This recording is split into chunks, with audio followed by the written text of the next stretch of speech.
नमस्कार, आप देख रहे हैं 5 का प्रहार और आपके साथ मैं हूं श्वेता त्रिपाठी। हर दिन उम्मीद टूट रही है, विश्वास खत्म हो रहा है और आज जो तस्वीरें सामने आई हैं वो दिल को झंझोर रही हैं। हर तरफ लोग त्राहिमाम कर रहे हैं, हर तरफ लोग अपने अपनों को बचाने के लिए जद्दोजहद कर रहे हैं, ऑक्सीजन के लिए लंबी लंबी लाइनें लगा रहे हैं, बेड के लिए घंटों इंतजार कर रहे हैं, लेकिन फिर भी जो तस्वीर है वो सिफर साबित होती है। और इसीलिए हर कोई यही कह रहा है कि कब ऐसी स्थिति आएंगी जब लोगों के चेहरों पर मुस्कान होगी, क्योंकि रोज मरने वालों का आंकड़ा जिस कदर बढ़ रहा है उसके बाद हर दिन बेचैन होता है। पैसों के लिए ऑक्सीजन और रेमडेसिविर की कालाबाजारी बेखौफ जारी है, वो तस्वीर भी हम हर दिन देखते हैं। हर दिन सामने आ रहा है कि कैसे स्थितियां नियंत्रण से बाहर जा रही हैं। कोर्ट भी सरकार के कामकाज पर लगातार असंतोष जता रहे हैं। सच तो यह है कि लोगों का जीवन भाग्य भरोसे है, लेकिन सिस्टम की लापरवाही की भेंट एक आम आदमी कब तक चढ़ता रहेगा? कब तक हम जिंदगियों को यूं ही उजड़ते देखते रहेंगे? और इसीलिए आज 5 के प्रहार में वो सवाल है जो हम पूछेंगे और हम चाहेंगे कि आज हमें कम से कम जवाब मिले। हर दिन हम जनता की आवाज उठाते हैं, हर दिन हम वो सवाल करते हैं जो सोशल मीडिया पर लोग पूछ रहे होते हैं या फिर हमसे आकर के पूछते हैं। और इसीलिए 5 के प्रहार में आज पहला सवाल जो हम करेंगे अपने खास मेहमानों से, वो अहम सवाल है और वो सवाल ये है कि क्या मुनाफाखोरों पर राष्ट्रद्रोह लगना चाहिए? वो लोग जो अभी भी इंसानियत को ताक पर रख करके पैसों के लिए किस तरह से ऊंचे ऊंचे दामों पर ऑक्सीजन बेच रहे हैं, क्या मुनाफाखोरों पर उस तरह से कार्रवाई होनी चाहिए? पैसों की भूख के लिए क्या इंसानियत से समझौता कर दिया जाएगा?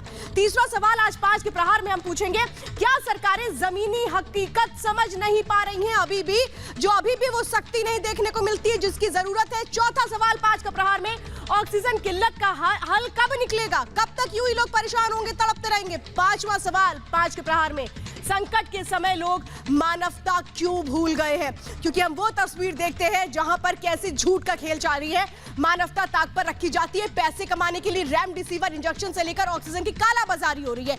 लेकिन ऐसे लोगों पर लगाम कैसे लगेगी? 5 का प्रहार में आज सवाल करेंगे, लेकिन शुरुआत इस रिपोर्ट के साथ।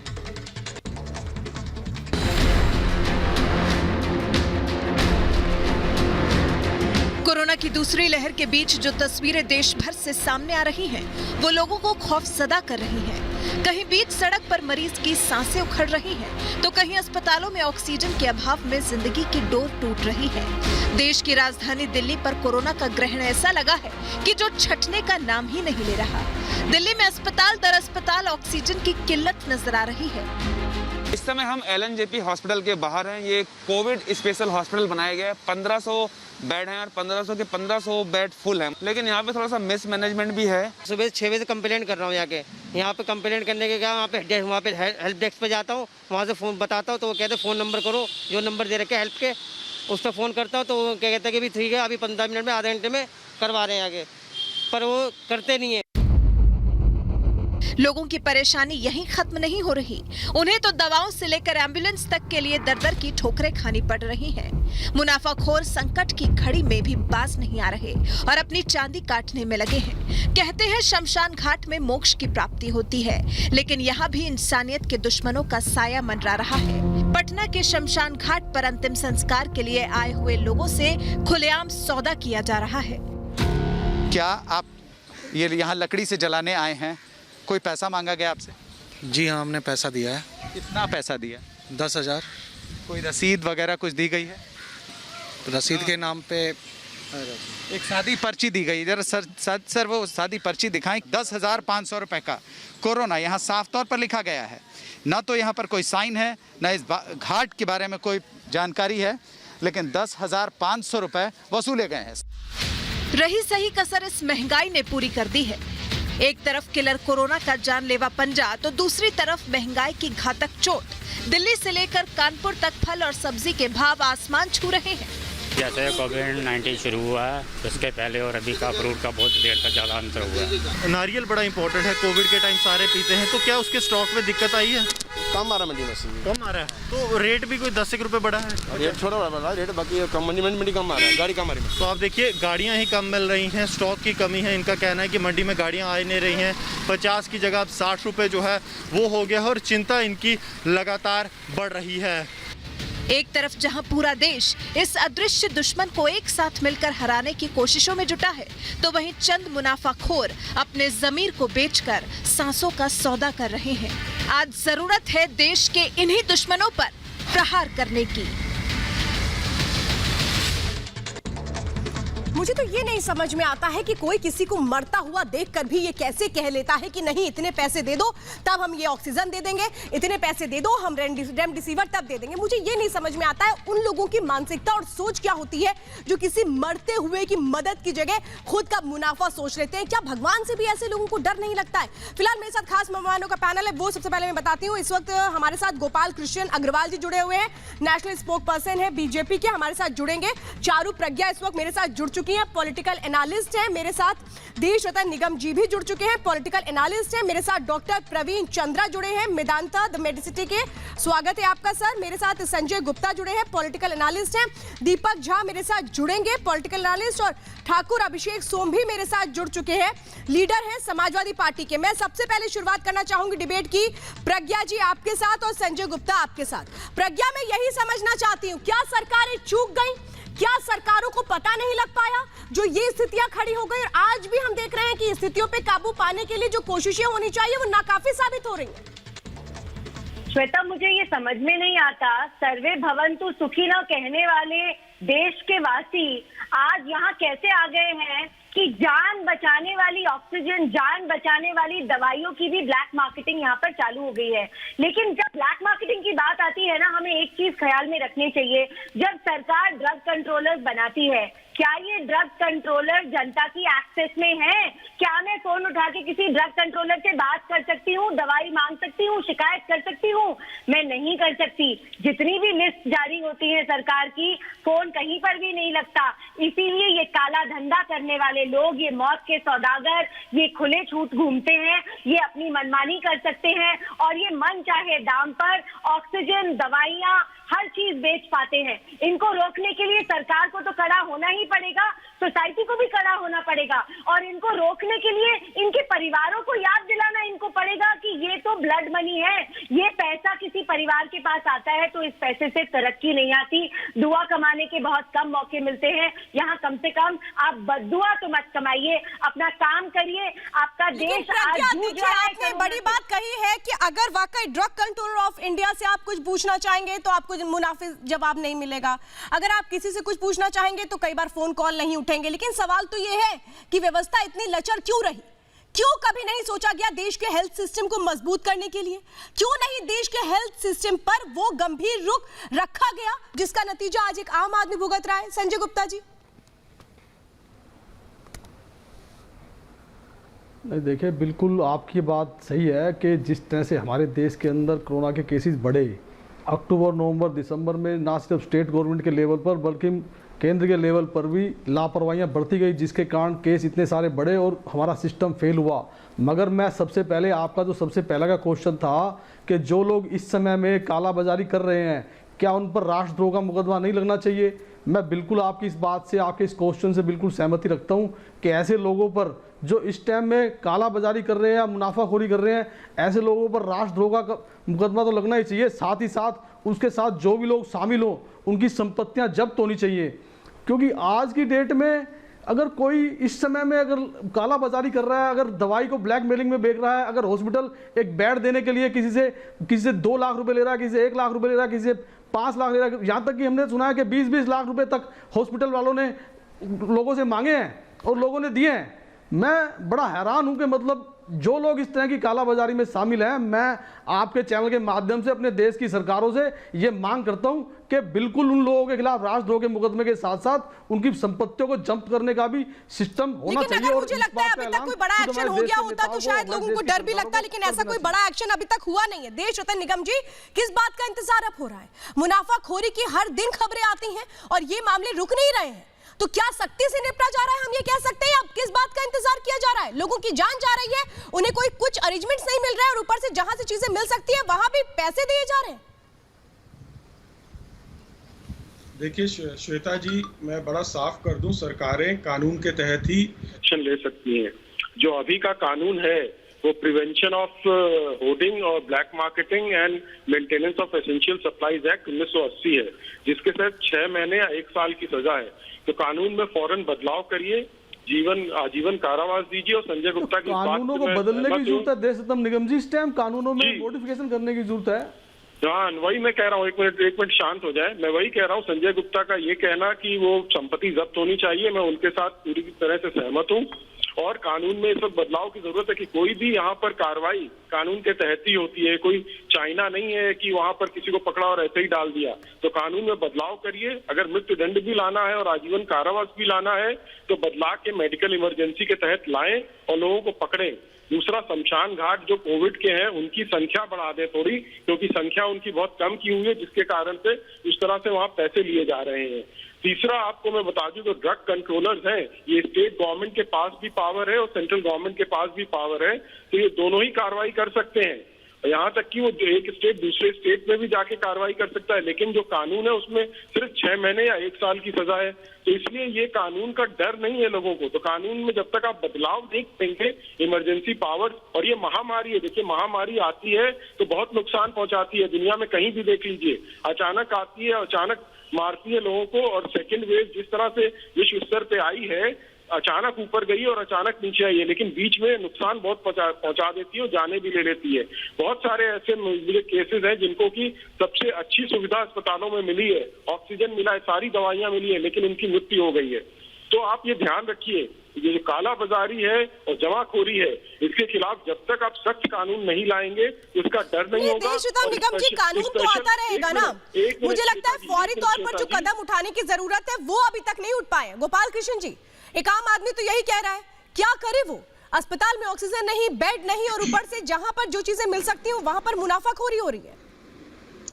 नहीं, देखिए, मैं कई बातों से बाकी पैनलिस्ट के सहमत हूं, लेकिन एक चीज हमें समाज के हिसाब से भी समझना चाहिए कि हम लोग, ये तो ठीक है कि जो डर का माहौल होना चाहिए, कानून का, सत्ता का, जो गवर्नेंस का डर है वो कहीं कम हो गया है। लेकिन ऐसे महामारी में काफी चीजें सिस्टम्स में आप इस बात तो कह रहे हैं कि डर होना चाहिए इस चीज नहीं। दूसरी बात यह है कि लोगों को भी अपनी बहुत तरफ से समझने में तो पता नहीं, ना जाने कितने लोग मर जाएंगे जब तक कोई भी कानून में बदलाव चाहिए, कुछ भी चाहिए, उसकी एक प्रक्रिया है। कानून का डर होना चाहिए। लॉ एंड ऑर्डर स्टेट्स का सब्जेक्ट है, उनको इम्प्लीमेंट करना चाहिए। और सिस्टम्स का जब सिस्टम्स पे होना चाहिए, कानून का ये होना चाहिए। आप फिर अरे उनको बात तो पूरी कर लेने दीजिए, फिर आप 1 बाय 1 पूछ लीजिएगा। गोपाल जी को बात पूरी कर लेने दीजिए संजय जी, फिर आप पूछ लीजिएगा जो भी आपके ऑब्जेक्शंस है। हाँ, सबसे पहली बात है कि जनता को भी अपनी जिम्मेदारी समझनी पड़ेगी। जनता के लोग भी, जो सिविल सोसाइटी की तरफ से हम भी कहीं बहुत फेलियर है। हम देखते हैं कालाबाजारी तो उसमें भागीदारी करके उसको प्रमोट करते हैं। दूसरा कोई कर रहा होता है, अगर हमें इम्पैक्ट नहीं होता तो हम रिपोर्ट तक नहीं करते, और हम जब तक आग अपने घर पे नहीं पहुंचती तब तक कोई एक्शन नहीं लेते। अरे देख रहे हैं, लोग देख रहे हैं कालाबाजारी कर रहा है तो जो इम्पैक्ट हो रहा है वो खरीद रहा है, लेकिन दूसरे लोग तो उसे पकड़वा सकते हैं। क्या कर रहे हैं? तो हर चीज को सरकार करे, कानून करे। वो कितने कानून हैं, बहुत सारे कानून। गोपाल जी, मैं ये बात मानती हूँ, हर चीज सरकार को ही करनी पड़ेगी इस वक्त जब लोग मर रहे हैं ना। दीपक जी, एक तरफ ये कहना कि सरकार क्या करे, दूसरी बात गोपाल जी आपने ये भी कहा कि गवर्नेंस का डर कम हो। सरकार क्या करे? नहीं, अकेले सरकार करे, क्यों कम हुआ है? गवर्नेंस का डर क्यों कम हुआ है सर? आज लोग मर रहे हैं, वो तो यही कह रहे हैं कि अगर सख्ती शायद पहले से की गई होती तो ये स्थितियां नहीं होती। पहले से अगर हमने संभाल लिया होता, देश में इतना सख्त कानून लेकर के आते। दीपक जी, श्वेता मैं आ रही हूं, श्वेता जी, दीपक जी, श्वेता जी देखिए, चारू प्रज्ञा को और गोपाल जी को सुन के मुझे को आज बहुत दुख भी हो रहा है और हंसी भी आ रही है कि किस तरह से देश की जनता को मूर्ख बनाने का प्रयास किया जा रहा है। आज कह रहे हैं मतलब दवा लीजिए, दुआ लीजिए, ये क्या है भैया? कोई आपने झाड़ फूक खाना खोल रखा है क्या? और जिम्मेदारी कैसी बेबुनियाद बातें कर रहे हैं? जनता की जिम्मेदारी अरे आत्मनिर्भर भारत बना दिया आपने, लोगों को शमशान घाट में लाइन लगा दिया आपने। यहाँ पे आके आप लोगों का प्रवचन नहीं चाहिए हमको। आज आप लोग कार्रवाई करने में विफल हैं, कुछ कानून आप बना नहीं पा रहे हैं, लोगों को पकड़ नहीं पा रहे हैं, ऑक्सीजन दे नहीं पा रहे हैं और बातें करते हैं कि दवा लीजिए, दुआ लीजिए। कौन दवा देगा भैया, कौन दुआ देगा? मोदी जी दुआ देंगे? जनता ने वोट दे दिया था, जनता ने दुआ दे दिया आपको, सत्ता पे बैठ गए और यहाँ पे आके बेशर्मी की हद हो गई भाजपा के प्रवक्ताओं की। किस तरह की बातें करते हैं, आज जिम्मेदारी से बचने की बात करते हैं। आप काला बाजारी रोक नहीं पाते, ड्रग कंपनियां दवाई बनाती हैं, बताइए ना। आपके पास मंत्रालय है, कैसी बातें करते हैं? चारू प्रज्ञा दे रही है जवाब। चारू बताइए ना, ड्रग्स बनता है, कहाँ सप्लाई होता है, किसको सप्लाई होता है? सारा का सारा डेटा आपके पास है। कोई आलू प्याज टमाटर नहीं है। चारू प्रज्ञा जी, आलू प्याज टमाटर से मुख्यमंत्री ने नया बेड लगवाया, काला बाजारी कर रहे हैं, काला बाजारी आप लोग कर रहे हैं, काला बाजारी आपकी सरकार कर रही है। जनता को मरने के लिए आत्मनिर्भर भारत बनाने के नाम पे आपने देश को सत्यानाश में गर्क कर दिया है। प्रधानमंत्री जी अपना राजमहल बनवाने में व्यस्त है, जनता भाड़ में जाए, मरे तो मरे। भाजपा कहती है दवा लीजिए, दुआ लीजिए, दवा लीजिए। मैं आपको और दर्शकों को कुछ फैक्ट बताना चाहती हूँ, तो आप एक बार जरा इनका फेडर लगाइए और मेरी बात सुनिए। दीपक झा, एक बात मैं समझना चाहती हूँ, एक मिनट में बीच में आ रही हूँ। दीपक झा अभी तक, हाँ बिल्कुल चारू, मैं आपके पास भी आ रही हूँ। दीपक झा, मैं सोल्यूशन की बात करती हूँ सर, आप सवाल करिए, आपका अधिकार है, लेकिन ये वक्त किसी को कोसने का नहीं है, ये वक्त एक समाधान का है। और मुझे लगता है समझदारी इसी में है कि हम समाधान पूछें कि आपने क्या समाधान किया, ना कि हम कोसते रहें। कोसते काम तो हमेशा जारी रहेगा। फिलहाल मुझे लगता है आपके लिए भी समाधान जरूरी होगा। चारू की बात नहीं कर रहा हूं। चारू प्रज्ञा, चारू को समाधान बताएं। ये पूछता है कि केंद्र सरकार ने क्या किया। देखिए एक मिनट, आप ये अपनी फालतू की कुटुंब में 2 मिनट के लिए बंद करिए। मैं काम की बात कर रही हूँ, क्योंकि हमें कुतुब के ऊपर उठना है अगर अपने देश को बचाना है। श्वेता देखिए, अभी भी कुछ लोग ऐसे हैं जो सोल्यूशन ढूंढना ही नहीं चाहते, उनको चाहिए टीवी पे बैठे और सब तरफ उंगलियां उठाए, भूल जाते हैं। मैं 1 मिनट का टाइमर लगा रही हूँ, मैं अब 1 मिनट का टाइमर लगा रही हूँ। मैं अभी बता देती हूँ, मैं 1 मिनट का टाइमर लगा रही हूँ। 1 मिनट दीपक झा, उतावले मत होइए। दीपक झा उतावले मत होइए, मैं 1 मिनट का टाइमर लगा रही हूँ और मैं 1 मिनट पूरा दूंगी। मैं 1 मिनट पूरा दूंगी, ना उससे कम ना उससे ज्यादा। प्रज्ञा, आपका टाइम शुरू होता है, बस बोलिए आप।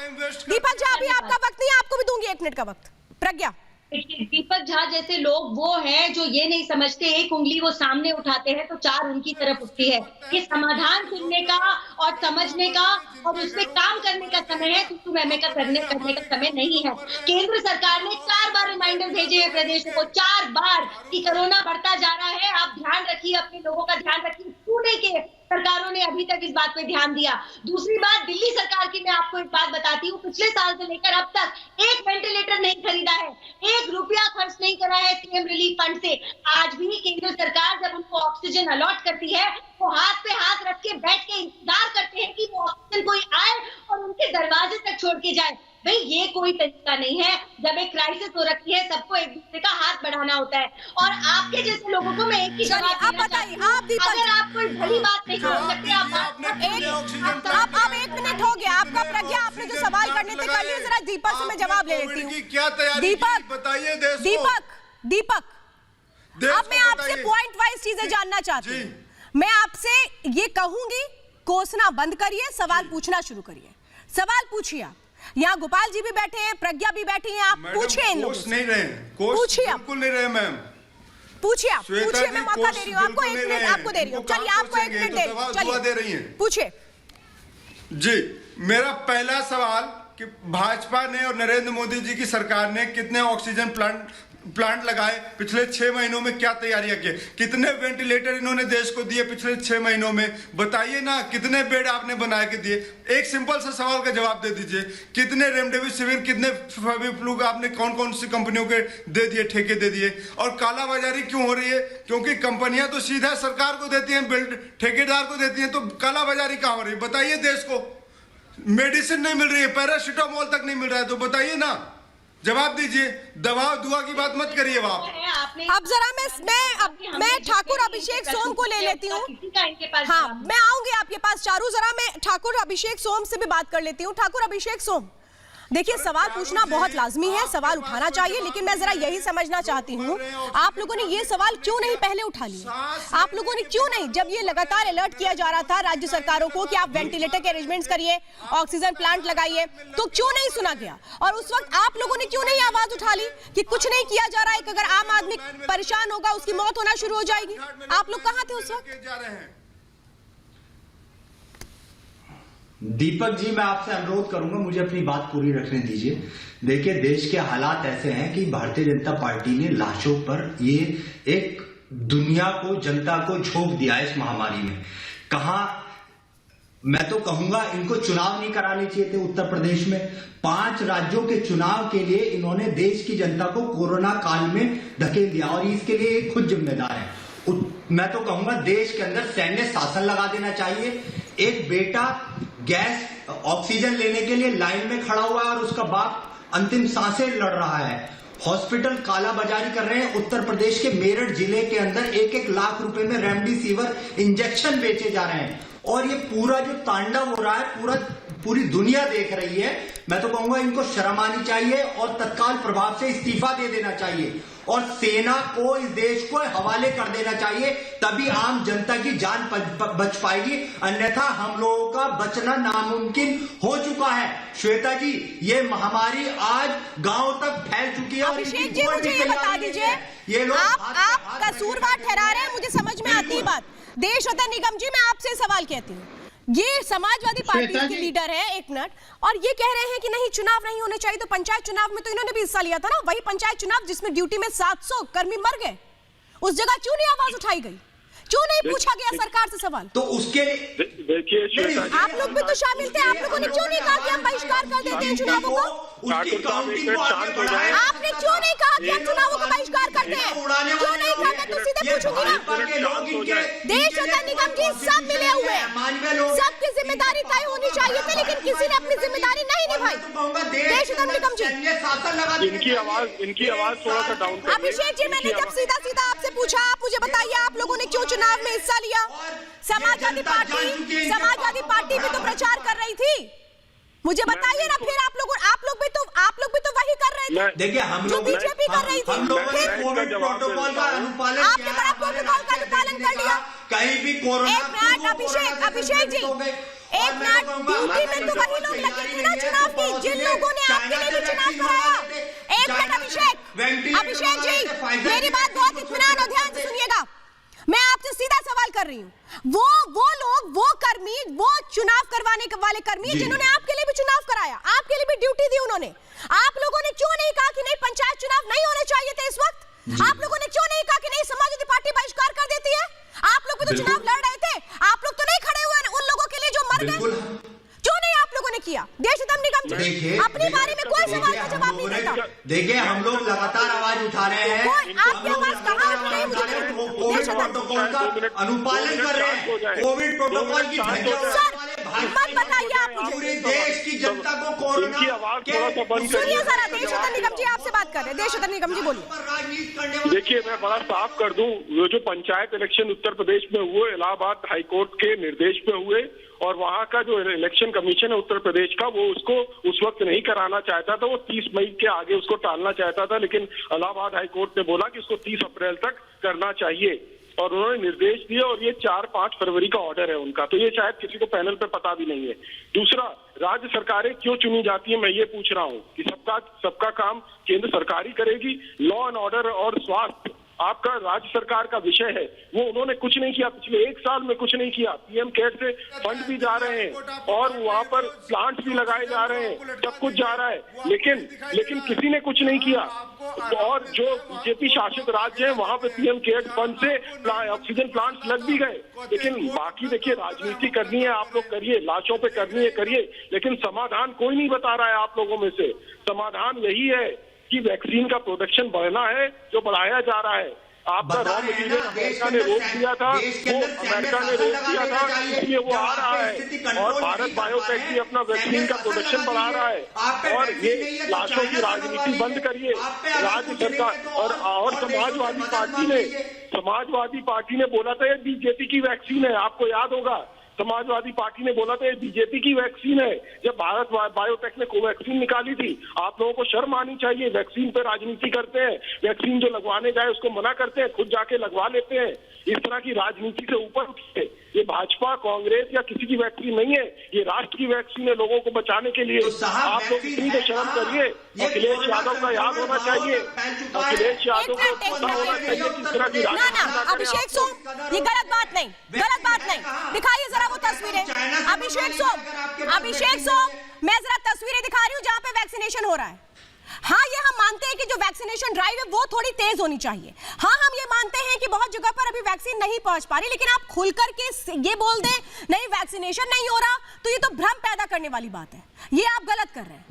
वैक्सीनेशन हो रहा है, इसीलिए मुझे लगता है कि आपने भी वैक्सीनेशन के लिए अगर अप्लाई किया होगा रजिस्टर करने के लिए, तो आपको भी शायद जगह नहीं मिली होगी। आपने रजिस्टर किया खुद को, आपको वैक्सीन लगी कि नहीं लगी? आपको वैक्सीन लग चुकी है? नहीं पहुंची है, अभिषेक वैक्सीनेशन नहीं हुआ है, ये केवल ढकोसला है। अरे क्या विकास की बात करते हैं, ढकोसला कर रहे हैं, आपको कुछ पता भी है? इनके पास कुछ दिखाइए जरा तस्वीरें, दिखाइए तस्वीरें दिखाइए।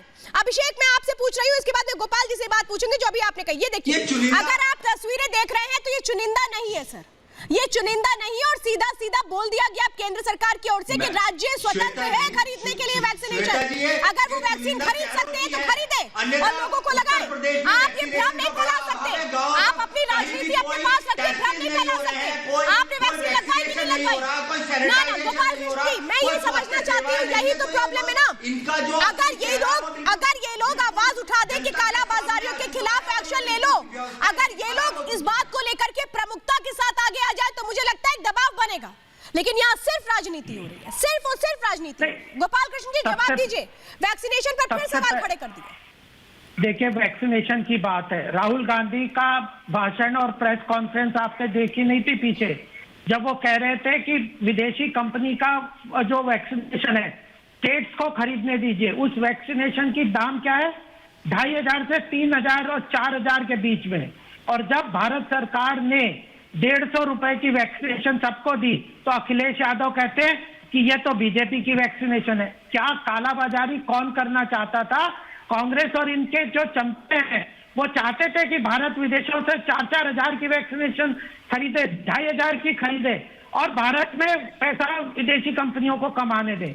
भारत में मोदी जी ने वैक्सीनेशन को 150 रुपए में सुलभ किया। फिर इन्होंने कहा कि 50% जो है हमें अपने आप खरीदने दो स्टेट को। तो केंद्र सरकार ने 300 रुपए में मुहैया कराने की उनकी प्रयास को भी ये विफल करना चाहते हैं। 300 रुपए की नहीं खरीदना चाहते, 2500 और 4000 की विदेशों से खरीदना चाहते हैं। किसका फायदा कराना चाहते हैं? काला बाजारी तो इनके नेता खुद करते हैं। मैं जरा इस वक्त जानना चाहती हूँ, मेरे साथ इस वक्त जुड़ चुके हैं सीनियर डॉक्टर, मेरे साथ जुड़ चुके हैं। मैं इस वक्त डॉक्टर प्रवीण चंद्रा जी से बात करना चाहती हूँ। डॉक्टर प्रवीण चंद्रा जी, सर मुझे ये बात बताइए कि बतौर डॉक्टर आप लोग क्या कहेंगे सर कि वैक्सीनेशन कितना जरूरी है और क्यों वैक्सीनेशन पर राजनीति को रोक देना चाहिए? क्योंकि जो भी पैनलिस्ट हैं हर दिन वैक्सीनेशन पर सवाल खड़े करते हैं sir. Certainly. So Shweta, I think आप ये जो दो बड़े इंपॉर्टेंट सवाल आज पूछे और जिस पे डिस्कशन हो रहा है, तो सबसे पहली बात जो वैक्सीनेशन की आती है, vaccination is a very very important thing, बहुत जरूरी है। और जितना जल्दी और जितने लोगों को मिल जाए वही हमारी एक टारगेट होना चाहिए, वही इंटेंशन होना चाहिए। और इसमें कहीं भी राजनीति का तो या किसी भी चीज का कोई रोल नहीं है। एक दूसरे से झगड़ने का, एक दूसरे से लड़ने का ये समय नहीं है, एक दूसरे के हाथ को पकड़ने का समय है। मैं ये कह रहा हूँ, मैं तो I am not such a senior person, मैं कोई बहुत बड़ा सीनियर पॉलिटिशियन भी नहीं हूँ, बट मेरी रिक्वेस्ट है सबसे कि प्लीज डू नॉट फाइट। ये समय लड़ने का नहीं है, ये समय आपस में सहयोग देने का, हेल्प करने का है। और जैसे बहुत से लोग हेल्प कर रहे हैं, बहुत से लोग कोशिश कर रहे हैं, लेकिन हमें इस वक्त इस बात पे 100% अपने आप को लगा देना चाहिए कि वैक्सीनेशन ज्यादा लोगों का हो, कायदे से हो और जितनी कोशिश हम कर सकते हैं करें। That is number 1। नंबर 2, जहां तक आपने बहुत ही इंपॉर्टेंट सवाल एक जो उठाया था कि जो दवाइयां नहीं मिल पा रही हैं या जो ऑक्सीजन नहीं मिल पा रहा है, उसके लिए हम लोगों की रिक्वेस्ट है एज अ डॉक्टर, हमारी एक रिक्वेस्ट है कि प्लीज इस चीज को कंट्रोल करना चाहिए both at bureaucratic and political level. हम किसी पार्टी को नहीं वो कह रहे कि इन्होंने गलत किया, उन्होंने सही किया, बट ये समय है जब politicians, bureaucrat, all the system functionaries should work together ताकि ये सारी प्रॉब्लम सॉल्व हो जाए। And I can tell you, अगर सब लोग सही इंटेंशन से सही डायरेक्शन में काम करेंगे तो ये प्रॉब्लम इमीडिएटली सॉल्व हो जाएगी। It may not even take 2 days to solve this problem. Sir आपने ये बात सही कही सर कि देखिए अगर सब सहयोग के साथ आगे आते हैं, सवाल करना लाजमी है, लेकिन सवाल वो होने चाहिए जो एक आम आदमी से जुड़े हों, ना कि एक एजेंडे को पूरा करते हों। मैं एक बात और सर समझना चाहती हूँ कि लगातार एक बात कही जा रही है कि नहीं अभी भी ऑक्सीजन की अवेलेबिलिटी नहीं है, रेमडेसिविर नहीं मिल रहा है, उसकी कालाबाजारी हो रही है। सर आप डॉक्टर हैं, मैं ज़रा आपसे इस सिचुएशन समझना चाहती हूँ कि कहाँ तक चीज़ें जो हैं वो ठीक हो पाई हैं और कहाँ कहाँ अभी और चैलेंजेस हैं। ऑक्सीजन की कमी का सवाल है, वो बहुत ही सीरियस प्रॉब्लम है। And I can tell you, हम अपनी लाइफ में, हम तो पिछले 30 साल से प्रैक्टिस कर रहे हैं, कभी हमने नहीं देखा कि ऑक्सीजन की किसी हॉस्पिटल में कमी हो रही है। This is the first time. So this is nobody's fault. इतने ज्यादा पेशेंट, इतनी ज्यादा प्रॉब्लम एक साथ आई है, लेकिन उससे फाइट करना हमारा काम। So we have to fight this problem all together. जो जो स्टेप्स लिए जा सकते हैं इस टाइम पे हमें वो करने हैं। वो बाद में सोचेंगे कि हम किससे गलती हुई, क्यों नहीं ऐसा हुआ, but right now we have to make effort. तो उसके लिए हम लोग कोशिश कर रहे हैं, हम लोग तरह तरह की इंजीनियरिंग करने की कोशिश कर रहे हैं, जहाँ पे ऑक्सीजन कॉन्सेंट्रेटर्स, क्योंकि ज्यादा ऑक्सीजन नहीं दे पाते जी सर, जितना कि एक नॉर्मल ऑक्सीजन सिलेंडर दे पाता है। तो हम लोग ऑक्सीजन कॉन्सेंट्रेटर्स को कल रात को सब जोड़ रहे थे बैठ करके, सारे डॉक्टर्स, सारे टेक्नीशियंस, और कोशिश कर रहे थे कि सारे पेशेंट, जितने पेशेंट्स को मिल जाए उतना अच्छा है। So please help us getting oxygen concentrators. आप अपने रिलेटिव्स को, अपने फ्रेंड्स को जो डोनेट कर सकते हैं या जो भेज सकते हैं उनसे मंगवाइए। एंड आई थिंक सर एक मैं आपको सर बीच में आपको रोक रही हूँ, एक बात में सर मैं समझना चाहती हूँ कि देखिए हम रोज डिबेट करते हैं, हम यहाँ पे सवाल करते हैं, लेकिन सर सवाल इसलिए होते हैं ताकि हम उसका समाधान निकाल पाएं। ऐसे में एक पॉजिटिव एनवायरनमेंट कितना अहम रोल निभाता है, क्योंकि हर बार सवाल खड़े कर देना कि नहीं वैक्सीन है नहीं और इसलिए कहाँ वैक्सीनेशन हो रहा है, सरकार झूठ बोल रही है, ये हो रहा है, वो हो रहा है। सर कितना जरूरी है इस वक्त एक पॉजिटिव एनवायरनमेंट बनाए? यही हम कहने की कोशिश कर रहे हैं कि इस वक्त हमें पॉजिटिव एनवायरनमेंट बनाते हुए एक दूसरे का हाथ पकड़ना है और ये देखना है कौन क्या कर सकता है और क्या हमारी जरूरतें हैं इस टाइम पे। अगर हम ये करेंगे तो we can fight this problem as soon as we it's possible to do it. लेकिन अगर हम नहीं करेंगे, अगर सिर्फ झगड़ा करेंगे तो हमारे को कुछ भी हाथ नहीं लगेगा। And we are losing precious lives. बहुत मूल्यवान हर जान की कोई कीमत नहीं होती, आप ये सोच लीजिए। क्योंकि जैसे कई बार हमसे लोग पूछते हैं कि क्या इसको आप 2 मिनट एक्स्ट्रा लाइफ दे सकते हैं या किसी को वापस जिंदा कर सकते हैं, कोई नहीं कर सकता।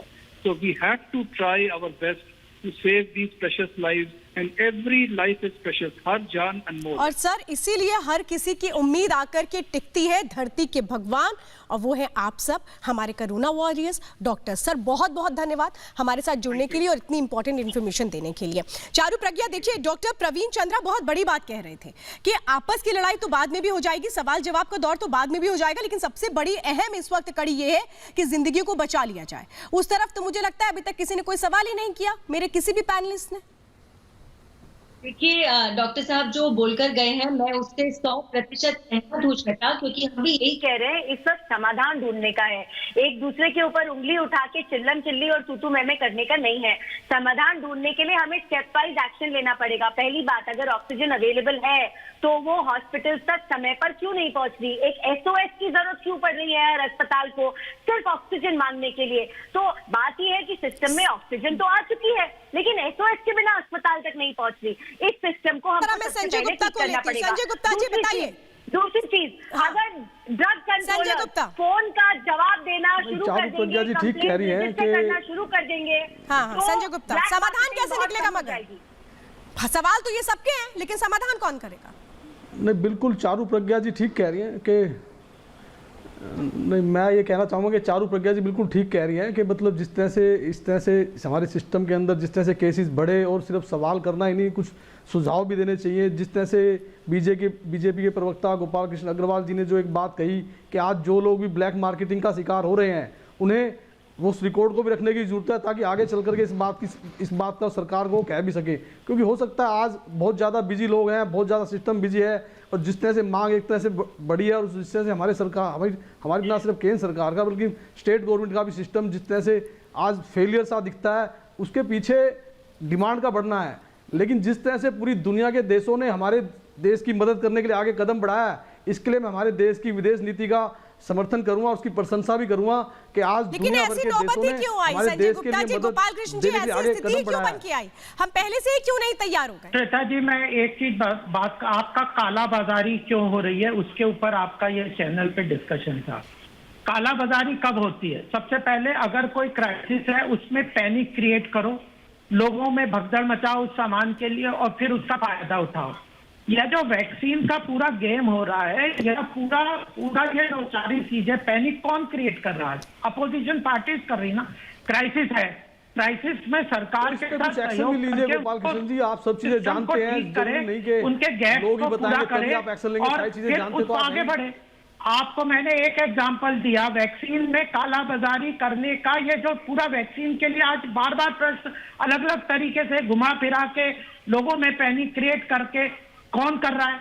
यह जो अपोजिशन लीडर्स के टॉप लीडर्स हैं, ये सब इस वैश्विक इसमें कालाबाजारी में इन्वॉल्व है। और ये गोपाल कृष्ण जी जो डॉक्टर हमारे साथ जुड़े थे, उन्होंने भी कहा था कि इस वक्त मदद के लिए हाथ आगे आने चाहिए। राजनीति के लिए बहुत वक्त मिलेगा, एक दूसरे पर आरोप प्रत्यारोप के लिए भी बहुत वक्त मिलेगा, लेकिन इस वक्त सिर्फ और सिर्फ एक धर्म निभाना है, इंसानियत का, जिंदगी को बचाना है। बहुत बहुत धन्यवाद 5 के प्रहार में आप सभी का मेरे साथ जुड़ने के लिए।